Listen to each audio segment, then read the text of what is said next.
네, 오늘 함께 보실 말씀 사무엘하 7장 22절에서 24절까지 말씀입니다.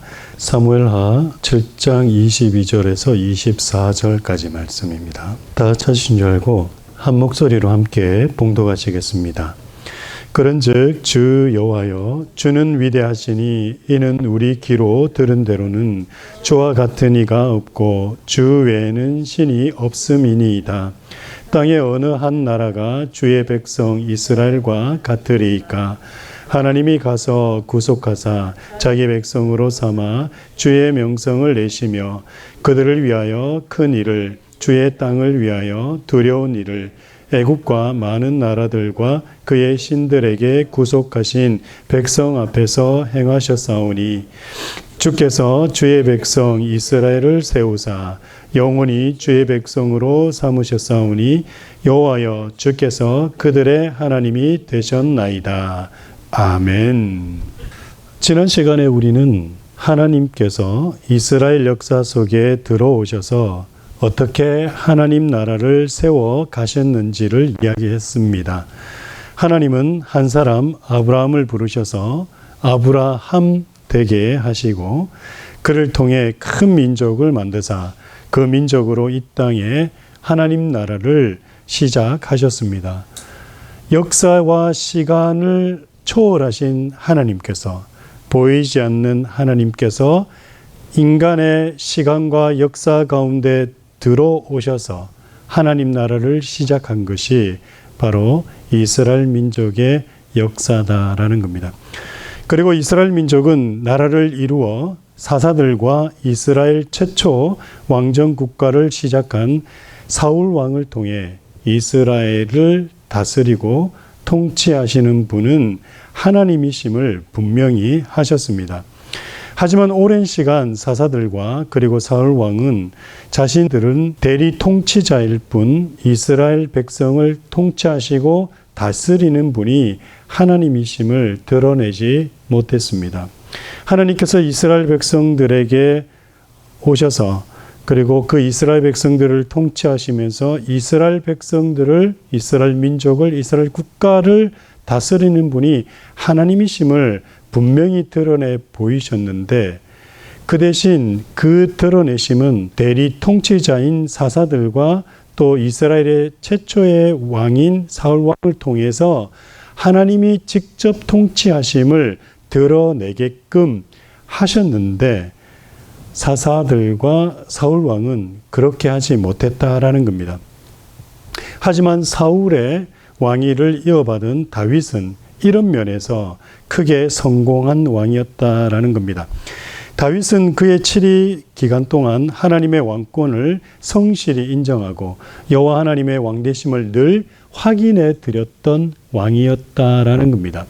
사사들은 하나님이 우리를 통치하는 분이십니다라고 드러내지 못하고 자신들이 이스라엘 위에 군림하고 다스리고자 했던 반면, 사울 왕 역시도 하나님이 이스라엘을 다스리는 분이시다라는 것을 드러내었어야 함에도 불구하고 사울은 자신이 이스라엘 위에 통치한다라는 것을 보이려고 했던 왕이었지만, 반면에 다윗은 그렇지 않았다는 겁니다. 다윗은 하나님께서 직접 이스라엘을 통치하실 뿐만 아니라 자신은 그저 대리 통치자이라는 것을 늘 그의 삶 동안 고백했다라는 겁니다. 시편 145편 말씀을 한번 찾겠습니다. 145편 1절 2절 말씀입니다. 우리 함께 읽겠습니다. 시작. 왕이신 나의 하나님이여, 내가 주를 높이고 영원히 주의 이름을 송축하리이다. 내가 날마다 주를 송축하며 영원히 주의 이름을 송축하리이다. 아멘. 자, 여러분 잘 보세요. 시편 145편에 제목이 달려있죠. 뭐라고 기록되어 있습니까? 다윗의 찬송시 이래 되어 있죠. 다윗은 누굽니까? 이스라엘의 왕입니다. 이스라엘의 왕이 지금 뭐라고 고백하고 노래를 하고 있냐면 1절 보세요. 왕이신 나의 하나님이여. 자신이 이스라엘 왕임에도 불구하고 지금 그 왕이 누구라고 얘기하고 있습니까? 하나님이 왕이시다라고 얘기를 합니다. 그리고 이야기하는 것이 내가 주를 높이고 영원히 주의 이름을 송축하리이다 라고 고백을 하고 있습니다. 이와 같이 다윗은요, 그의 평생에 자신이 이스라엘의 왕임에도 불구하고 실질적인 이스라엘 왕은 누구시라고 고백을 하게끔 했다고요? 바로 하나님이 이스라엘의 진정한 왕이심을 드러내었다라는 겁니다. 다윗은 통치권이 하나님께 있음을 늘 고백하고 자기는 이 하나님의 왕권을 수종드는 자임을 명백히 했다라는 겁니다. 그가 통일 이스라엘의 왕이 되고 수도를 예루살렘으로 정하고서 한 첫 번째 조치가 하나님의 법궤를 예루살렘으로 옮겨오는 일이었습니다. 사무엘하 6장 한번 찾아보겠습니다. 사무엘하 6장 12절에서 17절까지 말씀인데요. 사무엘하 6장 배경이 뭐냐면 다윗이 예루살렘에 자기 왕궁을 건설하고 그 왕궁에 하나님의 법궤를 옮기려고 마음을 먹습니다. 왜냐하면 이때만 하더라도 이거는 제가 그냥 설명을 좀 드릴게요. 이 설명을 들으면 재밌어요. 원래 법궤가 언제 만들어지죠? 이스라엘 백성들이 출애굽했을 때에 어디서요? 시내산에서 모세가 하나님으로부터 명령을 받아서 무엇을 만듭니까? 하나님이 거하실 어떤 곳, 성막이라는 거, 그죠? 성막이라는 걸 만들고, 그 다음에 그 성막 안에 하나님의 임재를 상징하는 무엇을 또 만듭니까? 법궤를 만들죠. 법궤는 또 두 부분으로 되어 있어요. 쉽게 얘기하자고 법궤는 박스입니다. 박스. 그걸 법궤라 그래요. 그런데 그 법궤를 덮는 뚜껑이 있어요. 그 뚜껑을 뭐라 그런다? 속죄소라 그럽니다. 속죄소. 시은좌라고도 얘기를 해요. 한자로 번역할 때는 시은좌라고 해요. 시은좌가 뭐냐면 은혜의 자리다라는 거예요. 왜 은혜의 자리냐면 하나님께서 모세에게 시은좌를 만들면서 말씀하십니다. 내가 너를 이곳에서 만나겠다. 그래서 시은좌입니다. 하나님의 보좌, 하나님의 임재 장소라고 해서 시은좌, 시은소. 그래서 법궤는요, 통상적으로 우리가 전체를 다 법궤라고도 하지만 세부적으로 나눠서 이야기한다면 그 아래에 있는 박스만 법궤라고 하고요. 그 위에 덮은 뚜껑을 특별히 속죄소, 시은좌라고 그렇게 따로 부릅니다. 근데 전체를 다 법궤라고 얘기를 해요. 최초로 그 출애굽하고 난 다음에 시내산에서 드디어 성막을 세우고 그 다음에 성소를 세우고 그 성소 안에 하나님의 임재 상징인 법궤를 들여놓고 난 다음에 이스라엘의 역사는 이거 잘 들어야 돼요. 이걸 잘 들어야 돼요. 자, 다시 한번 설명드려요. 원래는 법궤는 없었어요. 성막이라는 것도 없었어요. 성소라는 것도 없었어요. 그죠? 없었죠. 그런데 이 지구상에 최초로 하나님이 임재할 임재 장소가 만들어지는 게 언제요? 출애굽한 이후. 물론 에덴 동산도 있었지만 그거는 범죄하기 전이고 범죄한 이후로 하나님이 떠나버리시잖아. 그러나 하나님이 다시 인간들과 함께 하시겠다고 하시면서 하나님이 임재하고 계실 그 장소를 하나님이 직접 지정하시면서 어떻게 만들어라라고 얘기하실 때에 그 장소인 성소, 성막뿐만 아니라 하나님이 임재하신다라는 것을 가시적으로 보여주는 그 상징물 법궤를 함께 만들라고 하셔서 그 이스라엘 백성들이 모세의 명에 따라서 만듭니다. 그리고 만들어서 언제 시내산에 들어오고 난 다음에 약 1년 뒤에 하나님의 임재 장소인 성막을 세우고 그 안에 하나님의 임재 상징물인 법궤를 놓아놔서 성막과 법궤가 그때부터 일체가 돼서 움직입니다.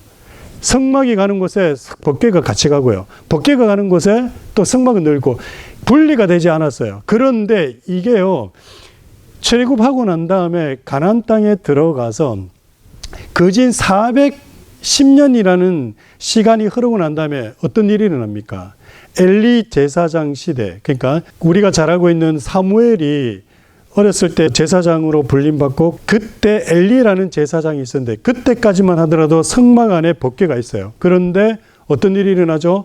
블레셋이 이스라엘을 공격해 들어오니까 그 전장터에 잠깐 법궤를 빼와서 전장터에 내보냅니다. 이 말은 뭐냐면 성소와 법궤가 분리가 되는 사건이 일어나요. 그 전까지는 분리가 안 됐습니다. 항상 성막 안에 그대로 있었어야 돼요. 똑같이 접었다 움직여야 되고 거기서 정착하게 되면 성소를 먼저 치고 그 안에 법궤를 넣고 또 움직여야 되면 그 텐트를 걷고 또 법궤를 어깨에 지고 그렇게 같이 늘 움직였어요. 그런데 엘리 제사장 때 블레셋 군대가 침범에 들어오면서 이스라엘 백성들이 자꾸 밀리니까 어떤 묘수를 내냐면 법궤를 가져오면 하나님의 임재 상징이니까요. 법궤를 가져오면 우리가 전쟁에 이기겠지 하고 해서 말도 안 되는 짓을 하는 게 뭐냐면 성소 안에 있던 법궤를 빼서 전쟁터에 가게 돼요. 그런데 그때 어떤 일이 일어나냐. 그 전쟁에서 블레셋이 이겨버립니다. 그리고 법궤가 탈취가 돼요. 그 법궤는요, 블레셋 지역으로 가버리게 돼요. 그러고 있다가 어떤 일이 일어나냐면 법궤 자체가 다시 돌아오긴 돌아오는데 돌아와서 성소로 가지 않고 어디로 가냐면 우사라는 한 제사장이 있어요. 그 우사의 조상의 집에서 70년을 있어요 또. 그리고 사울 왕이 그때 통치하면서 사울 왕은 법궤와 성소를 합치려고 전혀 생각을 안 해요. 그리고 따로 놔두고 자기는 통치하다가 죽어요. 그리고 그 다음에 누가 다윗이 혼자 떨어져 있는 법궤를 다시 하나님의 성소로 옮겨야 되겠다 생각하고 자기가 지은 그 왕궁에 법궤를 가져옵니다. 그것이 바로 오늘 사무엘하 6장 내용의 말씀이에요. 그런데 나중에 분리가 되었던 법궤와 성막이 하나가 되는 시점이 언제인 줄 아세요? 솔로몬 왕 때 비로소 성전을 세움으로 법궤와 하나님의 성전이 하나가 됩니다. 솔로몬 왕 때. 그것도 이유가 있어요. 의미가 있어요. 자, 여하튼 간에, 자, 그러한 지금 배경으로 여러분 한번 읽어보세요. 읽어보시면 돼요. 제가 읽어드릴게요. 6장 11절부터 한번 보세요. 여호와의 궤가 가드 사람 오벳에돔의 집에 석 달을 있었는데, 이거는 지금 그 우사 집에는 70여 년 동안 있었지만, 조상의 집에 있었지만, 우사가 옮기다가 한번 또 난리가 납니다. 그래서 틀어져요. 그리고 그 법궤가 다시 오벳에돔 집으로 가는데, 오벳에돔 집에서 석 달을 머물렀다라는 그런 의미입니다. 여호와께서 오벳에돔과 그의 집에 복을 주시니라. 12절, 어떤 사람이 다윗 왕에게 아뢰어 이르되, 여호와께서 하나님의 궤로 말미암아 오벳에돔의 집과 그의 모든 소유에 복을 주셨다 한지라.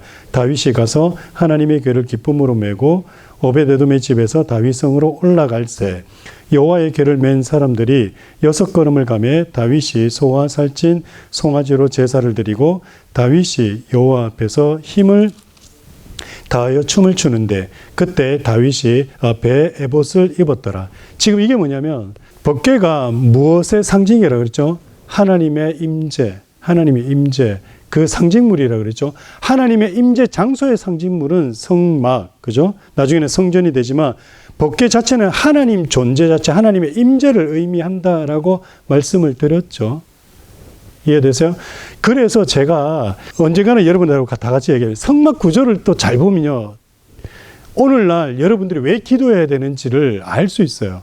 성막 구조가, 성막은요 또 어떻게 되면 그 성막 안에 성소를 세우죠. 그 성소가 하나님의 임재 장소인데 그 성소가 두 군데로 되어 있죠. 지성소와 성소. 근데 지성소와 성소를 가르는 가름막이 있죠. 그런데요, 재미난 게 뭐냐면 그 가름막 뒤에 하나님의 임재를 나타내는 법궤가 있고 그 가름막 바로 직전에 뭐가 있는지 아세요? 분향단이라는 게 있어요. 그 분향단이 뭘 상징하는 건지 알죠? 이거는 여러분 몰라도 기억은 하세요. 분향단은 뭐냐면 기도를 상징하는 겁니다. 구약 성경에서도 얘기했지만 신약 성경에서도 특히 요한계시록에서는 분명히 얘기합니다. 분향단은 바로 성도의 기도를 얘기하는 겁니다. 왜 하필이면 하나님 법궤 바로 맞은편에 분향단이 있을까요? 그 말은 뭐냐면 성도들이, 믿는 자들이, 하나님의 백성들이 무릎 꿇어서 기도하는 그 순간 그 기도의 장소가 뭐가 된다고요? 하나님의 면전이 되는 거예요. 그래서 우리는 뭐라 그럽니까? 라틴어로 코람 데오, 하나님의 면전에서라고 얘기해요. 기도하는 순간, 무릎 꿇는 순간 내가 그 기도하는 그 장소가 하나님이 기도 들으시는 바로 시은 좌가 되는 겁니다. 그러니까 기도하라는 거예요. 여러분들이 기도를 하면요, 하나님이 우리 앞에 와 계셔 주시는 거예요. 우리가 어디에서 기도하든지 무엇을 위해서 기도하든지 무릎 꿇으면 바로 그 앞에 주님이 와 계신다라는 거예요. 근데 왜 기도 안 하세요? 여러분, 기도하면 됩니다.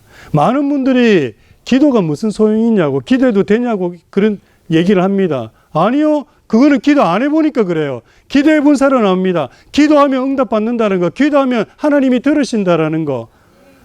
그렇기 때문에요, 제가 뭐 법궤를 이야기하면서 좀 얘기했지만, 여러분, 법궤가 바로 하나님의 임재를 나타내는 거.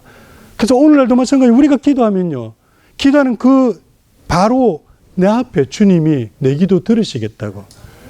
그래서 시은좌라고, 시은소라고 제가 말씀을 드렸지 않습니까? 마찬가지로 오늘요, 지금 다윗이요, 법궤를 자기의 궁, 다윗 왕궁으로 옮기기 위해서 법궤를 이제 가지고 옵니다. 가져오는데 어떻게 합니까? 그 법궤 앞에 다윗이 그 법궤를 인도하면서 춤을 추고 있어요. 그 말은 뭡니까? 왕 앞에서의 광대라는 의미예요. 임금 앞에서의 광대라는 의미입니다. 법궤가 하나님 임재이기 때문에 그 앞에서 하나님을 즐겁게 해주기 위해서 다윗이 법궤 앞에서 춤을 춘 겁니다. 이 말은 뭡니까? 다윗은 자신이 왕이 아니라 누가 왕이시다? 이스라엘을 다스리는 여호와 하나님이 왕이심을 드러낸 거란 겁니다. 그래서 하나님이 기뻐하셨던 거예요. 그래서 하나님께서 다윗이 마음이 합한 자다라고 말씀을 하셨던 이유가 바로 여기에 있습니다. 다윗은 전적으로 하나님에 의해서 세워진 왕임을 자신은 너무나 잘 알았습니다. 그렇기 때문에 자기의 보호자에 대해서 정권적이고 세습적인 권리를 자신은 주장하지 않았습니다. 또 할 수 없음도 알았습니다. 왜냐하면 자신의 왕됨은 하나님의 은혜였고, 여러분, 하나님의 은혜가 뭡니까? 18절 보세요. 사무엘하 18절. 우리 함께 읽겠습니다. 시작. 다윗 왕이 여호와 앞에 들어가 앉아서 이르되, 주 여호와여, 나는 누구이오며 내 집은 무엇이기에 나를 여기까지 이르게 하셨나이까? 여러분, 은혜가 뭔지 아세요? 은혜가 이런 거 있죠. 왜? 우리가 일반적으로 이렇게 얘기하잖아요. 저 친구는 감사할 줄 몰라. 감사할 줄 몰라.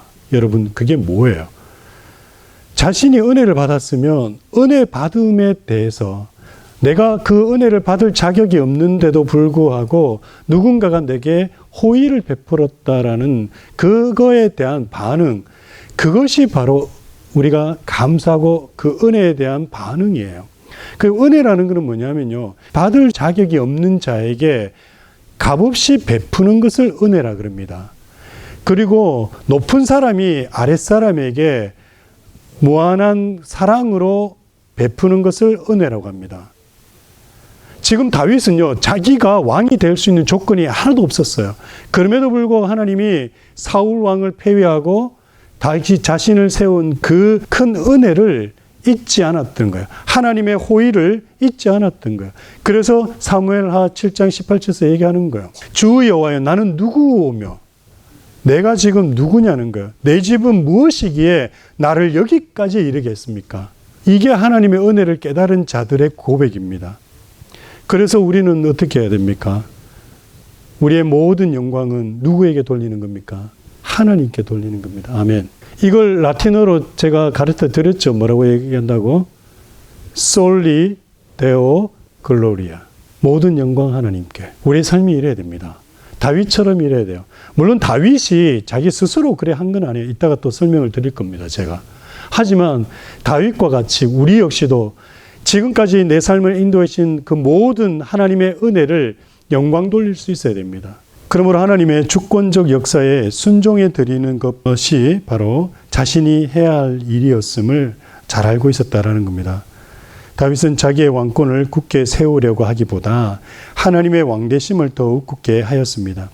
또한 다윗은 하나님께서 자신의 손을 통하여 아브라함과 이삭과 야곱에게 하신 땅의 약속을 성취하고 계심도 보았습니다. 신명기 말씀 한번 찾을게요. 신명기 11장 24절. 모세가 죽기 전에 이스라엘 백성들에게 가나안 땅을 이제 점령해서 들어가기 직전에 있는 이스라엘 백성들에게 민족들을 향해서 말하는 겁니다.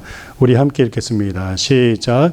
너희의 발바닥으로 밟는 곳은 다 너희의 소유가 되리니 너희의 경계는 곧 광야에서부터 레바논까지와 유브라데 강에서부터 서해까지니라. 아멘. 지금 모세가 이스라엘 백성들에게 얘기합니다. 너희들이 가나안 땅에 들어가면 하나님이 어디까지 땅을 주실 건지에 대해서 얘기를 하는 거예요. 너희가 밟는 곳은 너희 소유가 되리니. 그러니까 너희들이 가나안 땅 들어가서 밟고 다니는 그 모든 곳은 밟는 곳 족족 너희 땅이 될 거다. 이걸 누구한테 얘기하셨어요? 원래는 아브라함에게 얘기하셨죠, 그죠? 아브라함에게 하나님께서 말씀하셨죠.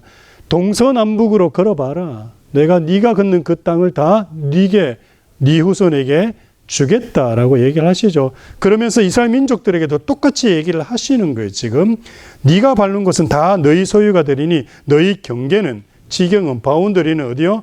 광야에서부터 레바논까지와 유브라데 강에서부터 서해까지다. 이게요, 근데 광야에서부터 레바논까지는 이해가 돼요. 왜냐하면 광야는요, 지금 현재 가나안 땅, 그 이스라엘 땅 아래에 있는 광야에서 레바논까지, 지금에 있는 레바논 그 길을 의미한다라고 할 수 있어요. 그런데 문제가요, 유브라데 강부터 서해까지예요. 유브라데 강은 꽤 멀리 있어요. 그래서요, 지금 현재 이스라엘 국기를 보면 중간에 다윗의 별이라 해가지고 그 육각형의 별이 있죠, 그죠? 근데 그 별 아래 위로 뭐가 있어요? 파란색의 띠가 2개 있죠. 그 띠가 뭘 의미하는 줄 아세요? 그 국기에다가 그렇게 그려놓은 거예요. 근데 이 지금 말씀하신 신명기, 모세에게 말씀하신 이 말씀을 사사시대에도 이루지 못해요.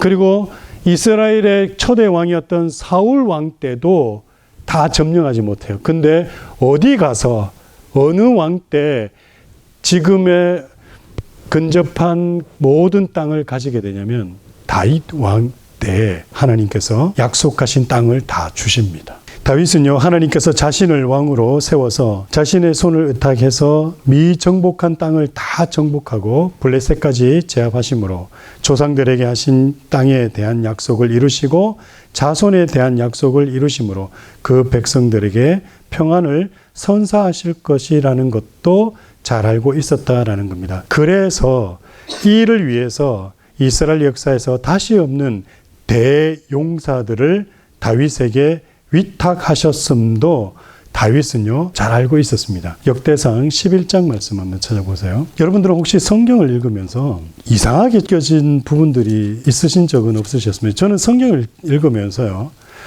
한 번씩 좀 굳이 이런 얘기를 왜 하지? 이게 무슨 말이지? 왜 했을까라는 그런 의문을 가질 때가 많았어요. 왜냐하면 생각해보세요. 성경은 지금 하나님이 자신에 대해서 막 성경을 지금 쓰신 거잖아요. 자신에 대해서 쓰고 싶은데 아무리 봐도 이거는 굳이 쓰실 필요가 있을까? 갖다나 고대 사회는 종이도 모자란데, 그죠? 얼마나 비싸고 종이 구하기도 어려운 그 시기에 하나님이 사람을 시켜서 지금 자신에 대해서 막 기록하고 있는데 그 기록된 내용 보면 이걸 굳이 기록할 필요가 있을까? 이거 왜 기록했을까? 이런 것들이 저는 굉장히 많았어요. 그래서 그거에 대한 궁금증과 이런 것들이 많아가지고 되게 바들이 된 적이 많았거든요. 그 중에 하나가 지금 같이 보자라는 내용인데요. 이게 왜 쓰여졌냐라는 걸 여러분에게 말씀을 좀 드리고 싶어서 그래요. 역대상 11장 21절 한번 보겠습니다. 21절 함께 읽겠습니다. 시작. 그는 둘째 3명 가운데 가장 뛰어나 그들의 우두머리가 되었으나 첫째 3명에게는 미치지 못하니라. 아멘. 역대상 11장 내용이 뭐냐면요, 다윗 왕이 되었을 때에 자신을 따랐던 무리들 가운데 용사들이 있었어요. 그 용사들이 3명 있는데 그 3명에 대한 평가를 뭐라고 얘기하고 있냐면 이렇게 얘기한 거예요. 첫째 3명에게는 미치지 못하니라. 그 말은 뭔 말이에요? 두 번째 애들이 있었는데 그 두 번째 애들 이야기하면서 첫 번째 용사가 3명이 있었는데 그들에게는 한참 못 미쳤다라고 얘기를 하는 겁니다. 한번 20절 보세요. 제가 읽어드릴게요. 요압의 아우 아비새는 그 3명 중 우두머리라. 그가 창을 휘둘러 300명을 죽이고 그 3명 가운데 이름을 얻었으니 그는 둘째 3명 가운데 가장 뛰어나 그들의 우두머리가 되었으나 첫째 3명에게는 미치지 못하니라. 자, 저 보세요.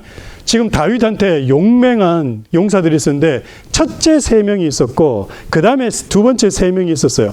두 번째 3명 가운데 뛰어난 한 사람을 이야기하면서 뭐라고 얘기하느냐. 이 첫 번째 3명에게는 한참 부족했다라고 얘기를 해요. 그러면서 이 두 번째 중 우두머리가 어떤 사람이었냐 20절에서 얘기하는 겁니다. 그가 창을 휘둘러 300명을 죽이고, 그냥 이 사람은 한 번 칼을 쓰면 한 번에 300명을 죽일 정도로 용맹한 사람이었는데도 불구하고 얘는 누구에 미치지 못했다? 첫 번째 3명에 한참 못 미쳤다라고 얘기하면서 그 첫 번째가 누군지에 대해서는 11장 그 전에서 계속 쭉쭉쭉 얘기를 합니다. 그리고 이 3명이 어떤 일을 하냐 하면 한날 다윗이 이래 얘기해요.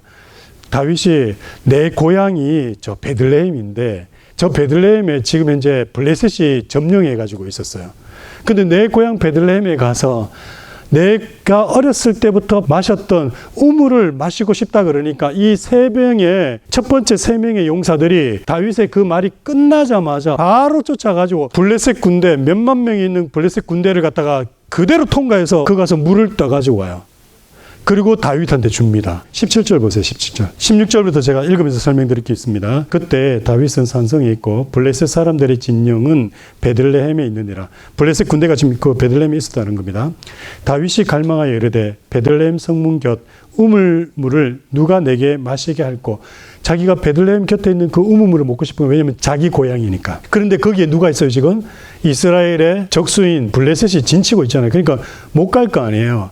그 말이 끝나자마자 18절 이 세 사람이 첫 번째 용감한 용사 3명입니다. 이 세 사람이 블레셋 사람들의 군대를 돌파하고 지나가서 베들레헴 성문 곁 우물물을 길어가지고 다윗에게로 왔으나 다윗이 마시기를 기뻐하지 아니하고 그 물을 여호와께 부어드리고 이르되 내 하나님이여 내가 결단코 이 일을 하지 아니하리이다. 생명을 돌아보지 아니하고 갔던 이 사람들의 피를 어찌 마시리까 하고. 지금 이게 뭐냐면 자기가 그냥 점을 먹고 싶어 라고 한마디 던지는데 그 밑에 있는 용사 3명이 그 말이 끝나자마자 가가지고 막 그 수만 명의 군대가 있는데 아랑곳에 돌파해가지고 가서 물 떠와가지고 왕이여 드시옵소서 라고 그러니까 그걸 받아봤던 다윗이 먹지 않겠다. 왜요?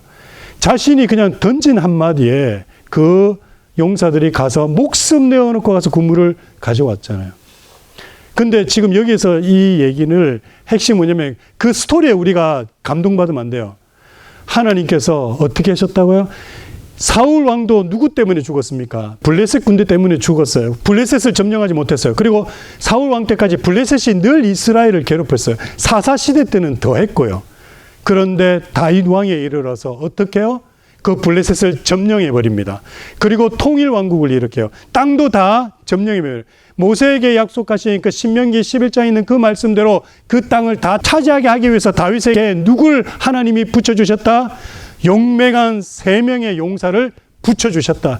그런데 다윗은요 어떻게 생각했습니까? 내가 왕이니까 이런 훌륭한 사람들이 내 부하가 되어서 내가 이렇게 할 수 있었다 이렇게 생각했나요? 아니요. 어떻게 했다고요? 하나님의 뜻을 이루기 위해서 하나님 뜻 때문에 저들도 내게 붙여주셨구나.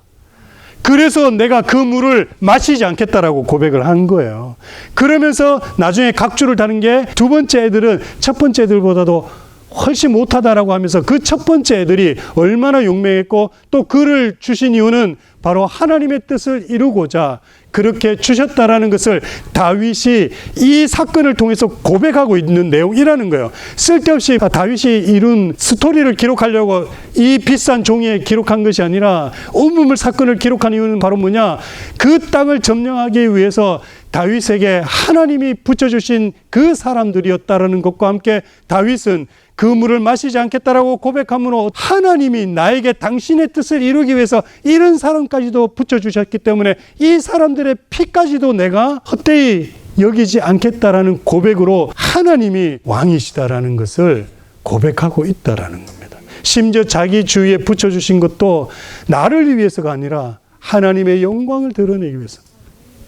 여러분 주위에 친구가 있습니까? 여러분 주위에 정말 귀한 여러분들의 서포터, 헬퍼들이 있습니까? 여러분 하나님께서 여러분에게 붙여주신 거예요. 내가 잘나서 저 사람이 내 옆에 있고 내가 뛰어나기 때문에 나는 저런 사람과 인맥을 맺고 있고 아니에요. 하나님이 여러분을 통해서 일하시기 위해서. 앞으로 우리 자녀들은요, 잘 기억해야 돼요. 누군가가 정말 여러분들을 서포트하고 만나면 내가 잘해서 내가 똑똑해서 뛰어나서 저 사람들 만나는 게 아니에요. 정말 하나님께서 나를 통해서 뭔가를 이루시기 위해서 하나님의 영광을 드러내기 위해서 저 사람들을 붙여주신다라고 생각하고 감사하고 겸손해야 됩니다.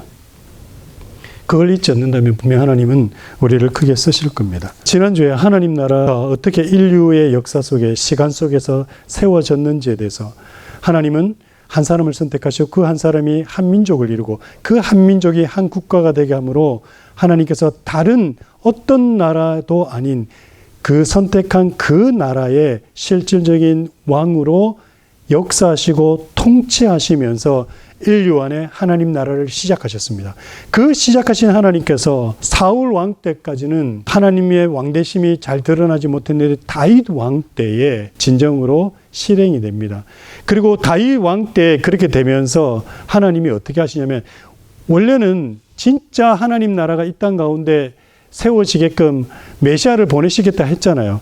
그래서 메시아 보내셔가지고 그냥 세우시면 돼요. 그런데 그 메시아를 다윗의 계보에 연결시켜서 다윗의 후손으로 오게끔도 하심으로 하나님은 인류 역사에서 다윗을 통하여서 자신의 나라가 그리고 그 다윗의 후손으로 오실 메시아를 통해서 이 땅 가운데 하나님 나라가 이루어질 수 있도록 그렇게 하셨다라는 겁니다. 그래서 여러분 이번 한 주간 살 때도요, 하나님을 우리의 왕으로, 그리고 그 하나님이 누구십니까?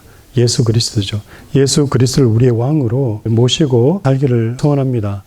우리의 삶 때문에, 삶의 문제 때문에, 어려움 때문에, 염려와 근심 때문에 여러분들 예수 그리스도를 우리의 왕으로 또 우리의 주인 되심으로 잊어버리거나 포기하거나 그런 삶을 안 살았으면 좋겠어요.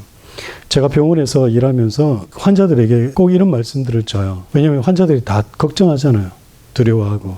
근데 제가 항상 읽어주는 성경 말씀이 있어요.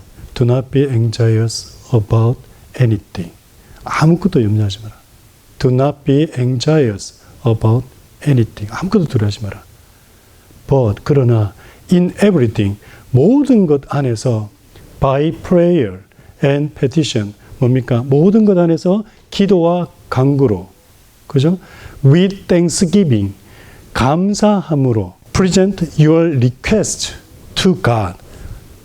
너의 요구를 하나님께 나타내 보여줘라. 그러면 그 다음 말씀이 참 좋아요.